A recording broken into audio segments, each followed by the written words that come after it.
Congressman Ron Paul serves on the Financial Services Committee, where he chairs the subcommittee on domestic and monetary policy. He is also not seeking re-election in the House of Representatives to focus his ambition solely on his run for the White House as a potential Republican nominee for that candidacy. And Congressman Paul, it's a delight to have you back here. Give me any sense of why it is we're not having any conversation about canceling some of this debt, especially the debt that is being fabricated, invented, and absorbed into the Federal Reserve. Well, that would disrupt things, and it would expose the Fed for some of the tricks that they play, so they're not interested in it. I was very pleased that I did get a fair amount of attention on the internet and people praising this idea that it was a sort of a painless way of solving the problem.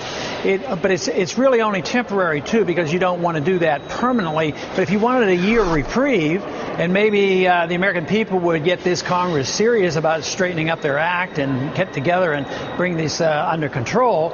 But yes, I suggested that it's not a real debt. They created money out of thin air, and they bought Treasury bills. So the taxpayer has to continue to work hard to pay interest and pay the interest to the Federal Reserve. So if you dismiss that debt of $1.6 trillion and that payment came off, all of a sudden we'd get a reprieve. The only thing I feel like is dangerous about that is they'll take it like, oh boy, I can go back to spending again, and we don't have any pressure on us to solve our problems. Yeah. But it would solve the problem of no need to close the government down, and we wouldn't have to threaten people and say, well, the Social Security checks won't be out next week and that sort of thing. And not only that, but it also, I think, is a great way of making the point that people forget, which is that the central bank is the instrument by which we are financing our own national borrowing at the Treasury Department. In other words, we're lending ourselves our own money that we're making up on a computer.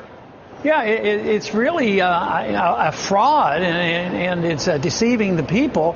And even today, before Bernanke at the Financial Services Committee, I brought up the subject again, that there's a lot of people at fault. All the special interests in the military-industrial complex, the wars going on, and the members of Congress who are vying for power and buying votes. But ultimately, none of that would happen if you didn't have that Fed always there ready to buy whatever is necessary to have a fixed interest rate that they think is the best interest rates, and usually it's much lower than it should be, and therefore they allow this process to go on. And I said, and I truly believe that if you didn't have a Fed responding that way, yes, interest rates would go up and a lot of people would be worried about it, but then the whole burden would be on the Congress. The Congress would say, oh, the more we spend, the higher interest rates go up. We shouldn't be doing this. We shouldn't have this much debt. And I think we'd all act more responsibly. So I think the Fed in many ways is a crutch, and I'd like to break that up a little bit, and that's why I suggested that we, not feel obligated to pay this debt off to the Federal Reserve. And the other aspect of that, I suppose, is that this is a complex problem, and yes, that doing what you want to do with the Federal Reserve could be a very good way to make the point and begin the process of having to do bank restructuring. That would catalyze a long list of other things. You'd need to do a lot simultaneous to anything like that. Yeah, there'd be a lot of other reforms that should be done, and some criticized my suggestion and said this would take some tools away from the Fed, because the Fed might want to withdraw funds from, from the banks, which I rather doubt. They're not about to do that. From Bernanke's testimony today, there's no intention anywhere soon to do that. But you could adjust that problem by just raising reserve requirements if they want to remain in the business of manipulating, the interest rates. They still have management tools other than owning those Treasury bills and draining the banking system of dollars with them. For years since the financial crisis, Congressman Paul, we have watched the central bank print trillions of dollars in so-called quantitative easing, QE1, QE2. They did this instead of writing down the debt at the time and restructuring the debt at the time, and instead they gave the banks and the household debt of this country to the American government, and so we find ourselves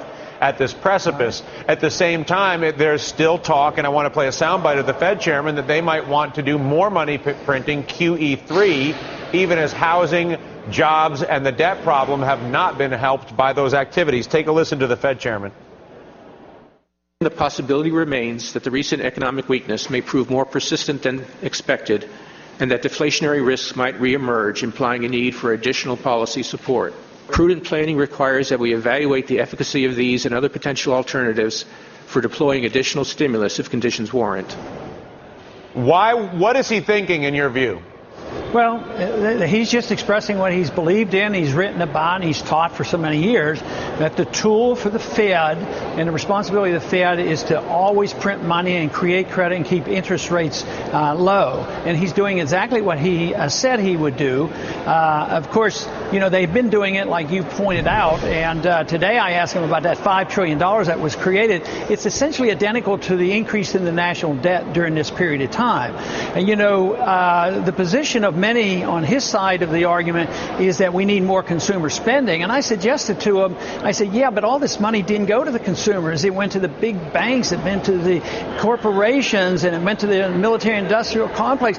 But if we'd have taken that $5 trillion, it comes out to about $17,000 per individual. So if they really believed in this philosophy that, oh, if the consumer would only have the money and spend it, of course, that wouldn't be good policy either. But I was trying to point out that they're not serving the interest of the average person. They're serving the interest of bailing out some friends on Wall Street by us buying up those bad assets, and the middle class and the poor really get dumped on because they're the ones who have lost their jobs. And then the issues in Washington go beyond the out-of-control banking system and its obedience to support the incumbent structure. One other of your favorites is, and rightly so, the out-of-control nature of the TSA and Homeland Security.